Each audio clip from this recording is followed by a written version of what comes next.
ele fala que devia ser sacrificado no crepúsculo da tarde. O que é o crepúsculo da tarde? É aquelas 2 ou 3 horas antes de escurecer. Entende? Tem o crepúsculo da manhã, que é às 3 horas antes do sol aparecer, e tem o crepúsculo da tarde, que é às 3 horas antes do sol se pôr. E foi exatamente às 3 horas que o nosso Senhor foi morto na cruz, ele entregou a vida na cruz. Então, o bichinho tinha que ser sacrificado às 3 horas. Eles então corriam para preparar o bichinho, assar, como eu ensinei para vocês, para que no pôr do sol, quando estava de noite agora, eles iam fazer a ceia pascal, e eles iam comer essa ceia pascal junto com toda a sua família. E foi naquela noite, depois de participar da ceia, de pegar o sangue e passar nos umbrais. Lembra que eu expliquei para vocês o sangue nos umbrais? O sangue ia ser passado assim e assim nos umbrais da porta, o que lembra a cruz de Jesus também, onde ele foi sepultado por nós com os braços abertos. Então veja, tudo isso era como deveria. E quando foi à meia-noite, diz a palavra, veio o anjo destruidor e levou os primogênitos, o primeiro filho, de tanto de gente como de animais, cuja casa não tinha o sangue aonde, gente? O sangue na porta. O que Deus está dizendo aqui? Que a graça dele está disponível para todos. Mas se a gente não tiver o sangue de Jesus, haverá um momento que ele vai pôr fim a tudo isso aqui. E se eu não tiver o sangue de Jesus, ele vai estar desobrigado da aliança que ele queria fazer comigo. Por quê, pastor? Porque eu não entrei em aliança com... Não é ele que não quis, é eu que estou rejeitando. E aqui é a mesma ideia. E todo o povo do Egito perdeu seus filhos primogênitos por não crer no que Deus disse com relação à 10ª e última praga. E foi ali que Faraó não aguentou, falou assim: vai embora, Moisés, pega o teu povo, some daqui. E o povo então foi o que? Liberto do Egito. A palavra Páscoa, gente, quer dizer passar por cima. Passar por cima, tá bom? A palavra Páscoa significa passar por cima. No inglês é bem claro, é assim, Passover. A palavra Passover, passar, né? Over, cima, passar por cima. No inglês a palavra vai ser escrita desse jeito, porque significa o quê? Passar por cima. Porque Deus enviaria o seu anjo, passaria por cima das casas, viria se tinha ou não sangue, então ele executava juízo ou ele não faria nada, entende? Isso quer dizer a Páscoa. A Páscoa, portanto, se trata do primeiro encontro que Deus tem com o seu povo ali no Egito, que é o momento de libertar o seu povo do Egito. A Páscoa está ligada com a libertação dos nossos pecados também em Jesus Cristo. Deus pega aquele significado de libertação e ele então traz esse significado para apontar o sacrifício de Jesus como a libertação dos nossos pecados por meio daquilo que Deus fez por nós. Amém? Amém. Mas se eu não aceito, Deus fica o que, gente? Desobrigado. Vocês lembram da história de Raabe? Lembra que Raabe tinha que colocar um cordãozinho assim vermelho na janela, lembra? E quando chegasse o povo de Israel que invadisse Jericó, ia ver que na casa da Raabe, que era prostituta, tinha o quê? Um cordãozinho vermelho. E ele falou assim, ó, põe o cordãozinho vermelho na janela, porque quando você põe o cordãozinho vermelho, que o exército de Israel chegar, não vai dar para dizer para todos eles da sua casa quem é você.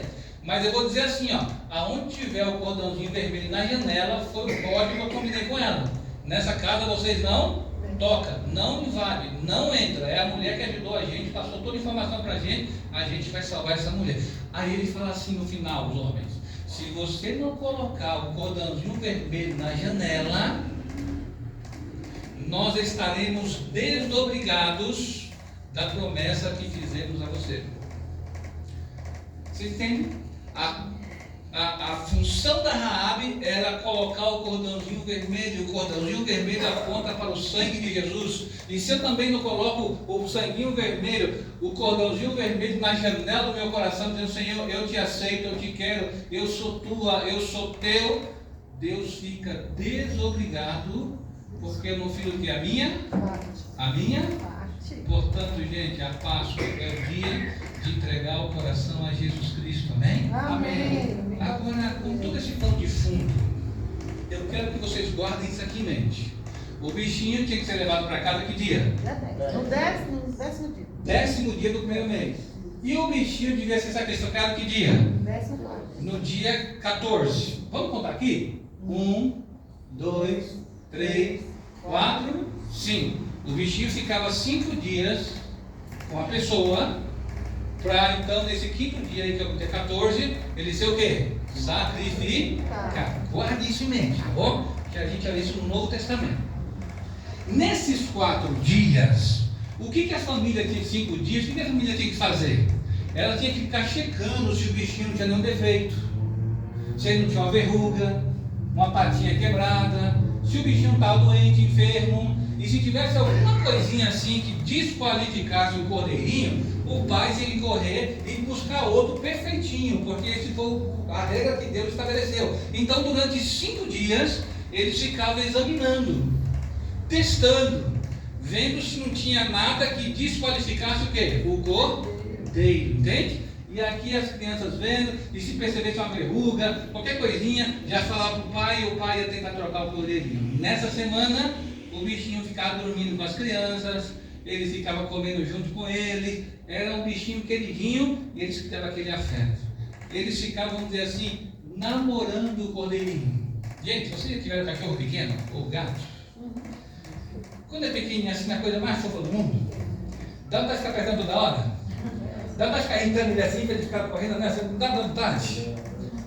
Imagina essa cena, os meninos brincando ali com aquele bichinho, criando afeição com o bichinho, e namorando com o bichinho, para então o seu bichinho sacrificar.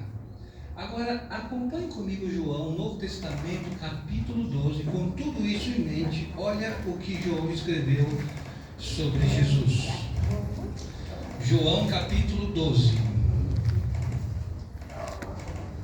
João vai ficar depois de Mateus, Marcos, Lucas e João, tá bom? No Novo Testamento. João capítulo 12. Quem achou, diga parabéns. Parabéns. Quem não achou, pode falar bravo. Todo mundo achou? Só que o Raimundo está procurando ali ainda.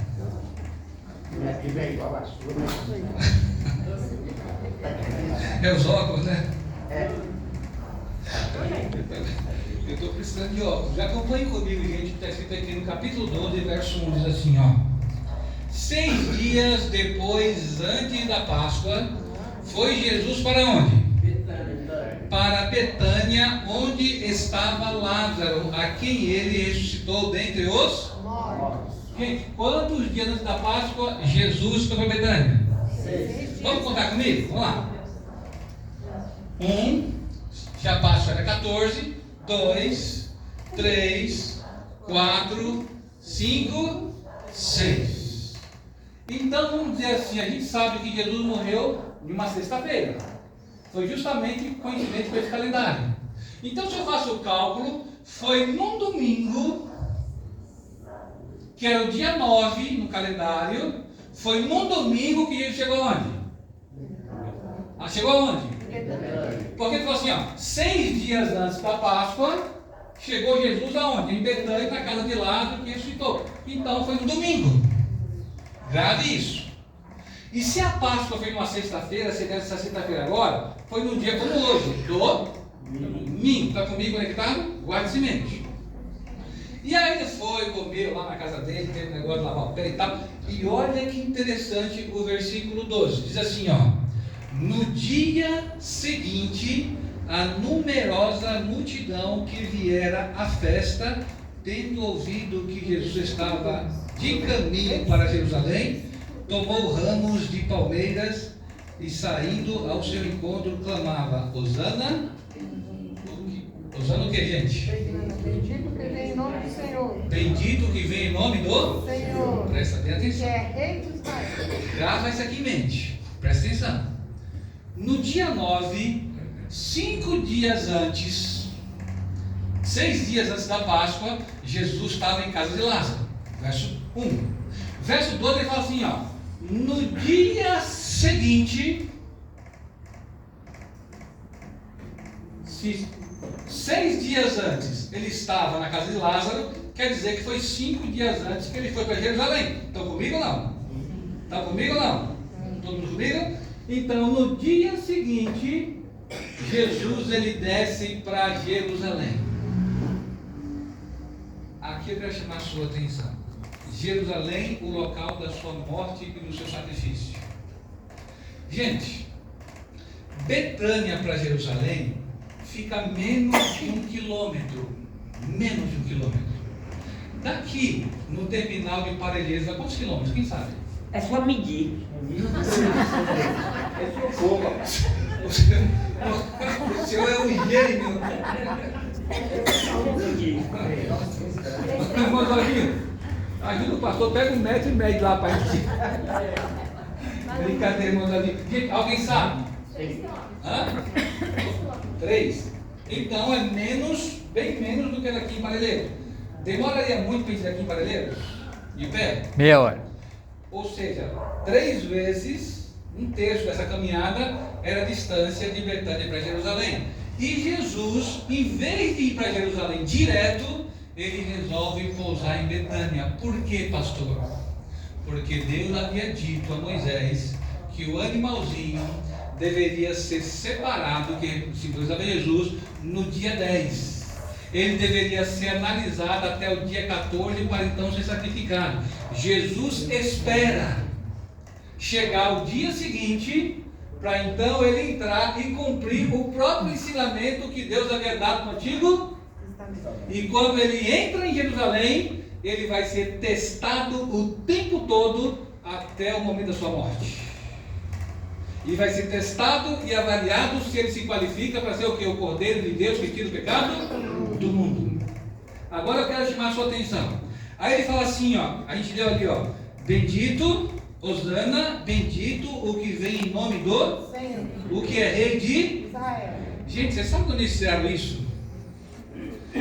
No Salmo 118, presta bem atenção, olha a conexão que eles estão fazendo com as profecias da Bíblia. No Salmo 118, no versículo 26, olha o que o salmista escreveu e eles estão repetindo esses salmos.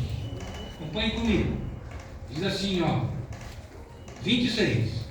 Bendito o que vem em nome do Senhor, e vós, outros da casa de Israel, nós vos abençoamos. Ele está tirando esse salmo e repetindo esse salmo. Bendito o que vem em nome do Senhor. Presta atenção. Esses salmos, essa parte é um salmo do Messias. Porque quando o Messias viesse, bendito é aquele que vem em nome do Senhor. Então, quando ele viesse, ele era bendito e ele viria para nos abençoar. É isso que estamos dizendo. Agora, olha o que diz o verso 27. O Senhor é Deus, Ele é nossa luz, adornai a festa com ramos até as portas do altar. Então eles deveriam, nesse dia que viesse o que vem, o bendito nome do Senhor, adornar, enfeitar a festa com o quê? É por isso que quando Jesus entra, as pessoas tiram ramos e colocam diante dele, chacoalham ramos diante dele, e a Igreja Católica deu a esse dia de domingo de ramos, pensando justamente nessa história. Agora acompanhe comigo o verso 25, antes do ali que a gente começou a ler. Ó, salvas no Senhor, te pedimos, ó Senhor, concede-nos prosperidade. Ó, salva no Senhor, nós te pedimos. Presta bem atenção, guarda isso. Ó, salva-nos, Senhor. Gente, vamos agora rapidinho em Mateus 27, onde conta a mesma história, e olha o que Mateus registrou dessa descida de Jesus no dia seguinte. Mateus 27. Estamos montando o quebra-cabeça, tá bom? Mateus 27. Aliás, Mateus 21, tá? Perdão, foi 27, mas é 21. Isso, Mateus 20, volta um pouquinho. Tá assim, ó, a entrada triunfal de Jesus em Jerusalém, tá vendo aí? Acharam? Acompanhe comigo os versos 6 para frente. Depois você pode ler tudo em casa. Ela diz assim, ó. todos os discípulos, indo os discípulos, e tendo feito como Jesus lhe ordenou, trouxeram um jumentinho. Trouxeram a jumenta e o jumentinho, não é isso? Então puseram em cima dele as suas vestes e sobre ele Jesus montou. Todo rei de Israel, quando eles eram coroados reis, eles entravam em Jerusalém montado no jumentinho. E esse jumentinho tem que ser um jumentinho que nunca foi montado por ninguém. E eles trouxeram o jumentinho para dar a Jesus uma entrada pomposa de realeza, de rei. Lembre-se, Jesus está sendo o quê? Testado. Ele vai ser testado durante os 5 dias. E quando Jesus entra montado no bichinho, logo vai aparecer gente protestando. Mas olha o que vai acontecer. Aí o versículo 8 diz: e a maior parte, 7, não 8, né? Não, 7, trouxe a jumenta e o jumentinho, então puseram em cima dele as suas vestes, e sobre elas Jesus montou. E a maior parte da multidão estendeu as suas vestes pelo caminho, e outros cortaram ramos de árvores, espalhando pelas estradas. Então as pessoas começaram a tirar as suas vestes, as suas mantas, colocar como se fosse um tapetão, e conforme Jesus iam, ali eu imagino leprosos que foram curados da sua lepra, agora purificados, reconhecendo o que ele fez, pessoas que foram curadas de tudo quanto é tipo de enfermidade, aleijados que não podiam andar e agora foram curados. Eles devem ter pegado aqueles ramos e saiu ali balançando como se fosse bandeira, honrando aquele rei que estava vindo para entrar em Jerusalém. E aí, enquanto isso está acontecendo, acompanhe o que diz o texto, ó. Diz assim, verso 9: e a multidão, tanto os que precedia como as que o seguiam, clamava: Hosana ao filho de Davi, bendito o que vem o quê? Em nome do Senhor. Gente, presta bem atenção. A palavra Hosana,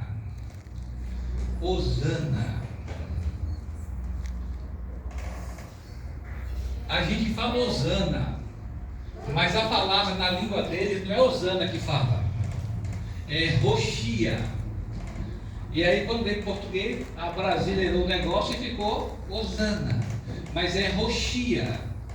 Eles estão dizendo assim, ó, Roxia na bem Davi, bem é filho, Davi é filho de Davi. Então assim, ó, Roxia, o que quer dizer Hosana? O Hosana é a mesma palavrinha que vocês viram no Salmo 118, 25. Salva-nos, Senhor. A palavra Hosana significa salva-nos. E eles estão justamente repetindo aqui o Salmo 118, o verso 25, 26 e 27, na entrada triunfal de Jesus. E quando eles veem Jesus entrar, eles olham para Jesus montado no bichinho e está falando assim, ó, salva-nos, ó filho nas maiores de Davi. alturas. Só que ele fala assim, ó, Roxianá. Roxianá é uma partículazinha na língua deles, quer dizer assim, ó, por favor. Então eles estão falando assim, ó, por favor, salva-nos, ó filho de Davi, aquele que vem em nome do Senhor. Eles estão reconhecendo Jesus como o enviado de, e eles estão então repetindo o protocolo que está no Antigo Testamento, mostrando que Jesus é o prometido Filho de Deus. Aí, olha que interessante, o pastor já não vai ler porque o tempo não dá, mas eu vou botar para vocês. Quando chega no próximo título, está escrito o que na Bíblia de vocês? Em cima do verso 12. A purificação do templo. A purificação do Templo. Aí tem um monte de versos que o pastor não vai ler para demorar. Mas Jesus, quando desce, ele entra no templo, ele vê as pessoas fazendo do templo um mercado, vendendo as coisas ali, só interessado em ganhar dinheiro nesse negócio. Jesus sai derrubando tudo, seus discípulos provavelmente o ajudam, porque o lugar era grande, não era pequeno, e ele derruba tudo. E sabe o que as pessoas fazem? Nada. Eles ficam com medo da autoridade de Jesus fazer aquilo. E ele está sendo o quê? Checado e o quê? Testado e avaliado. E as pessoas ficam sem conseguir fazer nada. Olha o próximo texto, o próximo título, diz o quê? Jesus efetua a cura no templo. Ali ele está executando as suas curas e as pessoas analisando o seu poder. Ali também eles curam cego e muitas coisas ele faz. O próximo título fala assim, ó, a figueira, vamos para o próximo embaixo. A autoridade de Jesus e o batismo de João. Eles perguntam para Jesus com que autoridade ele fazia aqueles sinais. Lembra disso? Com que autoridade? Eles estão testando a autoridade de Jesus. Vamos para o próximo título. O próximo título fala assim, a parábola dos 2 filhos, dos lavradores e assim por diante. Você vai perceber, gente, o tempo todo, daqui para frente, Jesus sendo testado o tempo todo. E é justamente em 5 dias. Entende? E o último teste de Jesus é justamente quando ele está na última noite, onde ele está sendo julgado, e Jesus passa ali por cerca de 7 julgamentos numa noite. O povo judeu tinha algo na sua lei que dizia assim, ó, nenhum homem deve, ou mulher, deve ser julgado à noite. Eles devem ser sempre julgados à luz do dia. No entanto, o julgamento de Jesus, ele começou à noite e foi madrugada adentro. O bichinho não teve um sono. E quando ele chega de manhã, que está carregando aquela cruz, ele não dormiu uma gota de sangue, uma gota de descanso, 1 minuto de descanso. E ele é obrigado a levar aquela cruz, tanto é que ele não aguenta, ele cai várias vezes tentando carregar aquela cruz. Entende? Primeiro ele é levado para Caifás, o sumo sacerdote. Ele não consegue achar nada de Jesus, ele corre para o seu sogro Anás, que foi o aposentado sumo sacerdote. O Anás não resolve, volta para Caifás de novo. E o Caifás, no terceiro julgamento, dá sua sentença ali e manda ele para Pilatos.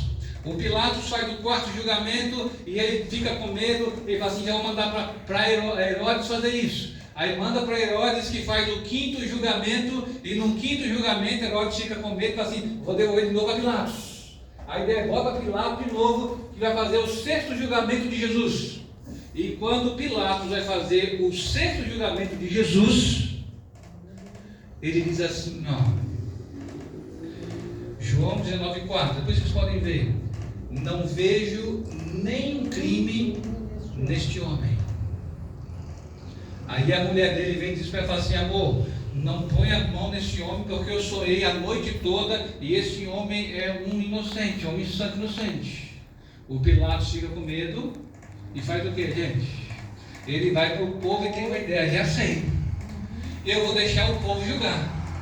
E como ele fez muito milagre, as pessoas vão querer. É óbvio, vamos soltar Jesus. E quando ele leva o povo, para a surpresa dele, as pessoas mandam soltar Barrabás e crucificar quem? Jesus. É o 7º julgamento de Jesus em uma noite, madrugada dentro, de um lado para o outro. E em cada um desses inteirinhos, ele levava bofetada, soco, coroa de cruz, de espinho e um monte de zombaria. E quando chega de manhã, o bichinho, gente, está exausto. Exausto. Você que é pai, que teve bebê pequeno, você sabe o que é dormir uma noite tentando fazer o filho dormir? Eu sei o que é isso. Com cólica, o leite não é suficiente, ou se é, mas não adianta, e o bichinho fica a noite toda e no dia seguinte você quer dormir porque você vai trabalhar no dia seguinte. Aí você fica bravo com a sua mulher, vou trabalhar amanhã, amor, tem que ir, mas eu também vou. Agora Jesus passou a noite toda, gente, para no dia seguinte não pegar um ônibus lotado, não pegar um trem lotado, para no dia seguinte levar 80 chicotadas, uma cruz pesada e ser condenado na cruz, morrer na cruz por causa de cada um de nós. Já pensaram nisso? Eu vou dizer mais. Não foi uma grande multidão que falou para crucificar Jesus. A gente pensa assim, com a multidão inteira de gente que ficou gritando assim, um monte de gente assim, né? Igual um estádio de futebol, ou sei lá, né? Não. A arqueologia, eles encontraram o que seria o pretório. O que é isso, pastor? O pretório é onde ficavam os governadores e imperadores romanos quando ia a Jerusalém. Aí no templo tinha uma salinha, naqueles muros altos, chamado de pretório. Vocês lembram que quando você assiste filme romano, tem a guarda pretoriana? A guarda pretoriana, né? Essa é a ideia, porque é a guarda romana. Então eles ficavam no pretório. E eles encontraram o pretório, e sabe o que eles descobriram? Que o pretório é um lugar que não cabe mais de 300 pessoas em pé, assim, encostadas na outra. Aqui cabe quantas pessoas em pé encostadas no outro? Umas 300? Ou mais? Ou seja, o pretório era um lugar menor do que esse, lotado de gente, mas não era uma multidão de um estádio de futebol. E a maioria dessa gente que estava no pretório foram pessoas subornadas, pagas para fazer aquilo que eles queriam e condenar a Jesus. E quando Pilatos diz: a quem quer que você solte, é esse monte de gente pagos que grita: solta Barrabás e crucifica a Jesus. Porque se fosse a grande multidão, gente, as pessoas amavam Jesus, as pessoas queriam estar com Jesus, as pessoas recebiam os milagres, o conforto de Jesus. E naquela manhã, naquela madrugada, eles pensaram assim: vamos julgar esse homem correndo, porque se de manhã aparecer esse povo, já era, a gente não consegue mais. E quando o povo chegou para encontrar Jesus, já viram o bichinho carregando a cruz pesada rumo ao Gólgota e não podia fazer mais nada. Vocês entendem? Mas a Bíblia fala que ele já estava gemendo o povo. Exatamente, por isso condenado de madrugada. Ele reconheceu que ali tinha pessoas que eram, mas ele temia, ele tinha medo. E isso mostra, Zuma, que o julgamento de Jesus foi totalmente irregular, injusto. Só Entende? aquela busca de Jesus daquela maneira, Já. Jesus ali com os discípulos chegar no escuro e chegar e falar: aquele que eu vejo. Ali já não. Agora veja que interessante. E a gente está indo para o final agora. Jesus foi levado e julgado. E ele passou uma semana sendo testado e avaliado se ele era ou não um cordeiro qualificado para ser o cordeiro de Deus que tira o pecado do mundo. E quando Jesus morreu na cruz, eu queria ler com vocês em Mateus 27, vira 2 pagininhas aí, 27. Olha o que acontece quando ele morre em Mateus 27. Todos estão comigo aqui? A partir do versículo 45, diz assim: desde a hora sexta até a hora nona houve o que, gente? Trevas sobre toda.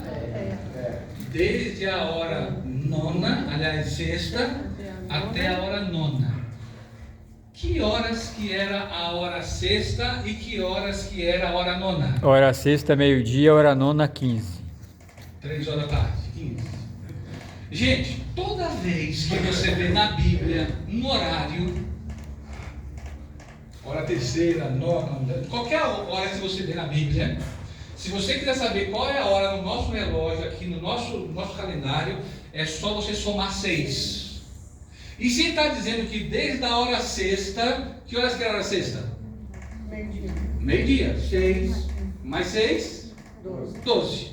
E até a hora nona, 6 mais 9, 15. Ou seja, do meio-dia até as 15 horas, o nosso Senhor estava ali. Olha o que aconteceu nesse horário.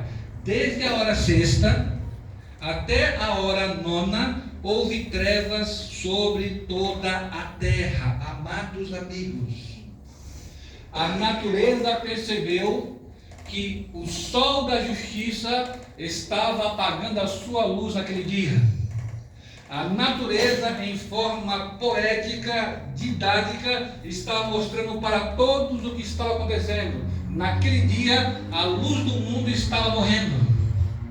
A natureza reconheceu. E às vezes, nós, seres humanos, temos a dificuldade de reconhecer o nosso Senhor em sua autoridade e poder. Você entende? Aí a Bíblia vai dizer assim, olha, no versículo 46, por volta da hora nona, clamou Jesus em alta voz, dizendo, Eli, Eli, lama sabachthani, que quer dizer o quê? Deus meu, por que me deixou sozinho? Por que me desamparou?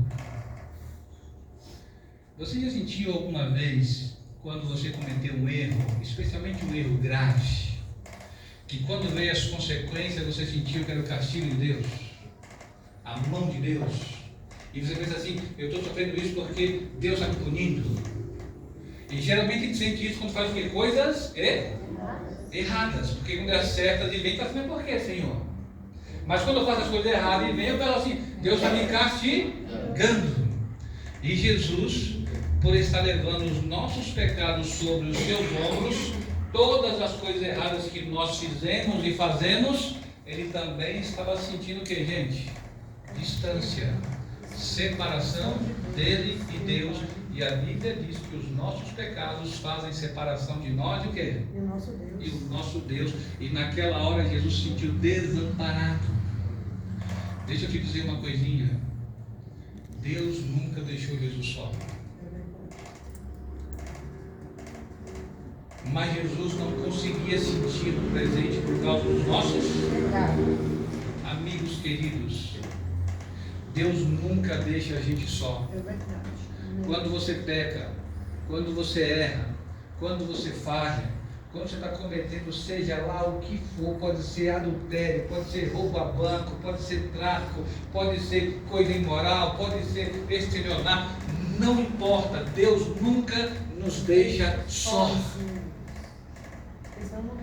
E porque muitas vezes você fica sozinho, ou sozinha no teu quarto, chorando com depressão, sentindo que Deus não te ama, que Ele não pode te ajudar, que Ele não pode estender a mão até o teu coração.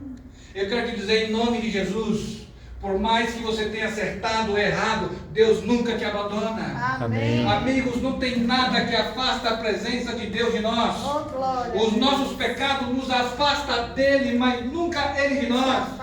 Quando eu peco, eu me sinto longe, mas ele vem atrás, buscando, correndo, tentando alcançar, porque se ele não fizer isso, é impossível que eu volte novamente sozinho para os braços dele. Você entende?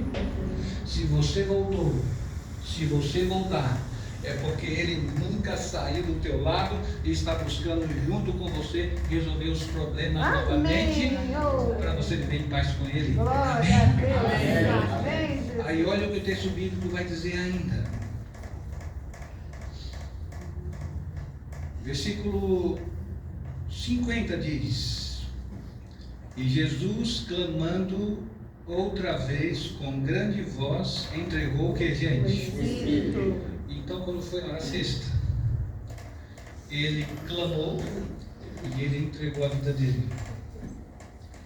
E aí tinha uma pessoa lá que dizia assim, olha, o santuário se rasgou, abriram isso, aquela coisa toda, e no verso 54 diz: o centurião, ou seja, o guarda romano, cuidava de 100 homens, e os que com ele guardavam a Jesus, vendo o terremoto e tudo o que se passava, ficaram possuídos de grande temor e disseram: verdadeiramente, este é o Filho de Deus. na sua morte, eles então reconhecem: esse é o Cordeiro de Deus que tira o pecado do mundo. Amados amigos, Jesus é aquele e o único que pode tirar o pecado da tua e da minha vida. Amém. Ele continua fazendo isso hoje. É verdade. Podia que voltasse o telão de novo, aquele calendário amarelinho, e o pastor vai encerrar com ele agora. Sabe qual o problema, gente? É que ali naquela época de Jesus havia muitas pessoas que amavam a Cristo, tinham algum tipo de simpatia com Cristo, ficaram admirados e até receberam dos seus milagres de Cristo. Essas pessoas choraram naquele dia, muitos ficaram entristecidos naquele dia, mas muitos destas pessoas não entraram em aliança com Jesus, não entregaram o coração a Jesus. Eles tinham um amor por Ele, tinham uma simpatia por Ele, mas não entregaram a sua vida e o coração a Ele. Vocês estão entendendo? Muitas pessoas hoje pegaram o cordeiro, trouxeram o cordeiro para casa, estão conversando com ele, estão se relacionando com ele, estão namorando com ele, mas muitas pessoas não saem deste processo. Jesus quer que você aceite o sacrifício e entre em aliança com ele. Não adianta só admirá-lo, não adianta só amá-lo, não adianta só achar bonito, interessante, não adianta achar bom. Eu preciso de entrar em aliança com o Cordeiro. E quando eu faço isso, pastor? Quando eu aceito o sacrifício dele e eu sou batizado em nome de Jesus, Amém. o símbolo que ele escolheu para representar a nossa entrega e aliança com ele. Amém. Muitas vezes trazemos ele para casa, às vezes lemos sobre ele, nos emocionamos dele nesse processo, mas não entregamos o nosso coração a ele. E eu pergunto, até quando, gente? Nós vamos continuar só tateando, pegando parte daquilo que ele quer oferecer, quando ele tem algo completo para oferecer para cada um de nós. Amém. Vocês estão entendendo? A Páscoa é muito mais do que ovo de chocolate ou de qualquer coisa. A Páscoa fala do primeiro e especial encontro de Deus com a gente, que é quando nós encontramos Jesus como nosso Senhor e como nosso Salvador. E no primeiro encontro, Ele só espera que você entregue a sua vida a Ele, o seu coração a Ele, para que no próximo encontro, que eu vou estudar com vocês amanhã, a segunda festa, Ele vai pedir algo para a gente e amanhã o pastor vai partilhar. Eu vou contar uma experiência e termino com essa experiência. Eu fui pastor no interiorzinho da Bahia e eu visitava um homem. E esse homem, ele era o diretor de um grupo. O grupo funcionava na casa dele, umas 30 pessoas na casa dele toda sexta-feira. E ele acabou desse grupo fazendo uma pequena igreja, família nossa assim, o Renato. E um dia visitando o Renato, ele contou-me da sua história, e ele disse assim, o Renato ele tocava violão, então ele tocava nas igrejas, ele tocava em tudo, e era um diretor, e tal pessoa envolvida, pregava aqui, acolá, e cantava, e ele falou assim, pastor, o senhor está me vendo aqui hoje, era mais ou menos umas 9 horas da noite, sentado em sua sala, um sofá desse de L, grande. Ele disse assim, pastor, eu não fui sempre assim, eu vivi uma vida muito errada antes de vir para a igreja. Ele falou assim, na verdade eu era muito safado. Ele disse isso. Eu era muito safado. Pastor, quem bobeasse na minha frente, eu arrastava, disse ele. Ele falou, um dia a irmã da minha esposa bobeou, eu arrastei. A outra irmã dela bobeou, eu arrastei. Uma sobrinha dela bobeou, eu arrastei. Eu pensei, ainda bem que ele está convertido. E ele falou assim, pastor, e ele mexia só de gado, sabe, de gado, esses atravessadores que fazia venda de gado para outras pessoas que compravam quantidade. E ele falou assim, pastor, tinha 2 filhos, gente, é grande. Ele falou assim, um dia minha esposa cansou. Ela virou para mim e falou assim, para mim já deu, não dá mais. Já te perdoei 1, 2 vezes, ela perdeu as contas, e para mim acabou e não dá mais. Aliás, a única chance da gente ter alguma coisa é se você entrar na igreja e for batizado. E ele falou assim, pastor, eu não estava nem aí muito para as coisas, e eu pensei, mas depois fiquei pensando nos meninos, fiquei pensando na família, eu falei assim, não, vou me batizar para salvar meu casamento. E o pastor marcou o dia do batismo, eu fui batizado, mas pastor, para mim foi como se fosse um banho. Do mesmo jeito que eu entrei, eu saí. Eu estava fazendo aquilo somente para salvar o meu casamento. 3 meses depois, eu estava aqui nesse mesmo sofazinho que estou conversando com o senhor. E eu estava comparando a minha vida de 3 meses atrás com a vida de hoje. Já longe dos forró, das baladas da noite, já longe dessas coisas e vendo como Deus tinha mudado a minha vida até ali. E eu comecei a chorar sozinho. Era de madrugada. E eu comecei a chorar como uma criança, pastor, me ajoelhei, me joguei nesse chão e ali entreguei meu coração a Jesus. Eu sei, pastor, qual foi o dia e a hora da minha conversão. E de lá para cá, eu tenho vivido para dedicar o meu tempo servindo ao Senhor, pregando para o Senhor, e Ele era uma bênção ali na nossa região. Amém. Amém. Amém. Sabe por quê, gente? Porque por 3 meses ele começou a namorar com Jesus, se relacionar com Jesus. Mas ele chegou um momento que ele não pôde mais conter, quando ele percebeu o que Jesus era, o que Jesus estava fazendo. E então ele entregou a Páscoa, ele entrou na Páscoa entregando de fato o seu coração ao Senhor. Nesta noite tem alguém aqui que também precisa entregar o coração a Jesus, que precisa dizer a Ele: Senhor, eu te admiro muito, estou aqui por isso. Eu estou ouvindo essa mensagem e estou sentindo que de alguma forma você está falando comigo.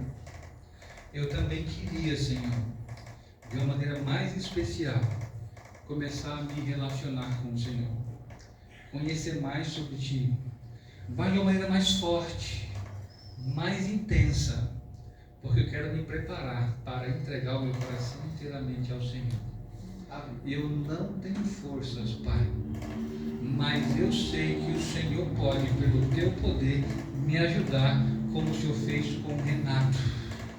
O Senhor também pode fazer na minha vida. Se tem algo assim que você gostaria de dizer para Jesus, nós vamos louvar agora, nós vamos cantar agora. E à medida que nós cantamos, você pode vir à frente. No final, o Senhor pode colocar, fará uma oração, apresentando o teu coração, o teu sentimento, o teu pensamento e a vontade que você tem de fazer essa entrega ao Senhor. À medida que a gente canta, que você sente Deus falando com você, você pode vir à frente de nós.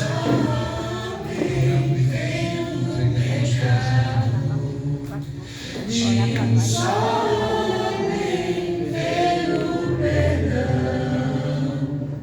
Agora eu sigo assim justificado, pois recebi de graça a salvação.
eu sou grato pelo que o Senhor fez por mim. Amém. Vem à frente. Eu queria orar por você também, que tem no coração a gratidão por aquilo que Jesus fez por você. Amigos, Jesus é o nosso maior e o nosso melhor presente. Ele é alguém que olha para a gente e não faz distinção se você tem pouco ou tem pouco, se você é clarinho, escurinho, ele nos ama. E quando todo mundo nos abandona, ele está ali do nosso lado, trazendo conforto, esperança e dando forças para te dar a volta por cima. Amém? Vamos falar com ele. Pai do céu, Deus Todo-Poderoso, hoje aprendemos um pouquinho mais como foi aquele dia tão difícil para Jesus, o nosso Senhor. A gente já se acostumou tanto, Senhor, de falar do sacrifício. Todo ano, a Páscoa, a gente repete, que a gente acabou se acostumando. E passou a ser algo assim comum.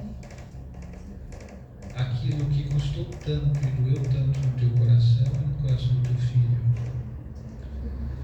Nessa semana de Páscoa, a gente está lembrando mais uma vez e compreendendo a extensão, a profundidade e a grandeza do teu grande amor e o sacrifício que o Senhor fez por nós.